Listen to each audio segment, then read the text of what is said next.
சின்னவங்க பெரியவங்க எல்லாத்திற்கும் பொதுவானது. ஒரே வேதம், ஒரே தூதர், ஒரே மார்க்கம், ஒரே சட்டம், ஒரே ஷரியத், எல்லாமே ஒன்றுதான். காலங்கள் கடந்தால் கூட அல்ல, கியாமத் நாள் வரைக்கும் இதுதான். சுபஹானல்லாஹ். அதுதான் இல்முல் யகீன், அதுதான் உறுதியான கல்வி. அந்த சிறப்பான கல்விக்கு என்ன அடையாளம் தெரியுமா? இந்த 3 இருந்தா நமக்கு கல்வியை கற்கிறதுக்கு நமக்கு இது உறுதுணையா இருக்கும். அல்லாஹ்வுடைய நாட்டம், விடாமுயற்சி, துஆ. அதுக்கடுத்து சிறந்த கல்விக்கு அடையாளம் என்ன? இப்போ நம்ம அல்ஹம்துலில்லாஹ் இல்ம கற்றுக்கிட்டு இருக்கிறோம். நம்மளுடைய இந்த இல்மு சிறந்ததா சிறந்தது இல்லையா அப்படிங்கிறத நம்ம எடுத்துக்கிறோம். ஏன்னா இப்போ கல்விகள் கற்பதற்கு வாய்ப்புகள் அதிகமாக இருக்கிறதுனால கிடைச்சதெல்லாம் எடுத்துக்க கூடாது, கிடைச்சதெல்லாம் என்ன செய்யக்கூடாது, எடுத்துக்க கூடாது. இந்த மாற்றங்கள் வேணும். ஒன்று என்ன அப்படின்னா, உன்னுடைய தவறை, நம்மளுடைய தவறை அந்த கல்வி சீர் செய்து என்றால், சரி செய்வது என்றால் அதுதான் சிறந்த கல்வி.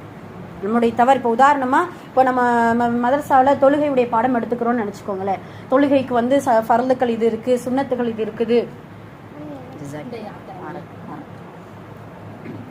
ஃபர்லுக்கள் இருக்குது, சுன்னத்துகள் இருக்குது. தொழுகையில இது செய்யணும், இது செய்யக்கூடாது, இப்படிதான் தக்பீர் கட்டணும், இப்படிதான் துணை சூறாக்கள் ஓதணும் அப்படின்னு சொல்லிட்டு அந்த தொழுகையுடைய ஃபுகஹாக்களை நம்ம ஃபிக்குகளை படிக்கும் பொழுது அந்த தொழுகையை நமக்கு சீர்படுத்தலை அப்படின்னா அந்த தொழுகையுடைய பாடத்தை படிச்சு எழுதி மனப்பாடம் பண்ணது எல்லாமே முடிஞ்சிருச்சு, அவ்வளோதான். இது வந்து கல்வியில சிறப்பான கல்வி கிடையாது. அது என்னன்னா நம்மளுடைய தவறை சீர்திருத்தணும். அதே போலதான் இந்த குணம், இந்த நற்குணம் இது எடுத்துக்கிறணும், இல்லை இந்த தீய குணத்தை இன்னைக்கு நம்ம படிச்சிருக்கோம், இதை நம்ம கேட்டிருக்கோம், இதுல இருந்து நம்ம தவிர்த்துக்கிறணும் அப்படின்னு சொல்லும் பொழுது அடுத்த நம்மளுடைய அந்த தவறுகள், அந்த தவறுகளை கல்வி சரி செய்து என்றால் அதுதான் சிறந்த கல்வி. ஒன்று. ரெண்டாவது, தவறுகளை சரி செய்து மட்டும் அல்லாம இனி வரக்கூடிய வாழ்க்கையே சரி செய்ய வேண்டும் அந்த கல்வி. அப்படிதானே? அதுதானே ரொம்ப முக்கியம். நம்மளுடைய வாழ்க்கையை சீர்படுத்தக்கூடிய, ஒழுங்குபடுத்தக்கூடிய, ஏன்னா ஒழுக்கம் சார்ந்த கல்வி ரொம்ப முக்கியம்.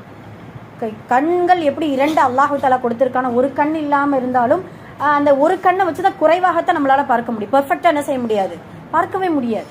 அதே போலத்தான் கல்வி கற்பதுல ஒழுக்கம் சார்ந்த கல்வியை தேடணும். இன்ஷா அல்லாஹ் இந்த மார்க்கம் என்பது ஒழுக்கம் சார்ந்த கல்வியை போதிக்கக்கூடிய ஒரே ஒரு மார்க்கமாக அல்லாஹ் நமக்கு ஏற்படுத்தி கொடுத்திருக்கான்.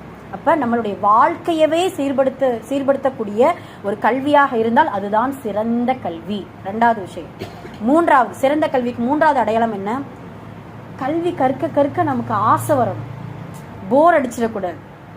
அதான ரொம்ப முக்கியம். இப்போ நம்ம தஃப்சீர் நடத்துறோம், அடுத்த வாரம் நடத்தலைன்னா பரவாயில்ல போட்டும் அப்படிங்கிற மாதிரி மைண்ட் செட்ல வந்துட்டோம்னு நினைச்சுக்கோங்களேன். அப்படி இருக்குதா இல்லையா? அதே போலத்தான் நம்ம ஒவ்வொரு சப்ஜெக்டை நம்ம படிக்கும்போது, இப்போ ஃபார் எக்ஸாம்பிள் கித்தாப், ஒரு புத்தகம், ஏதோ ஒரு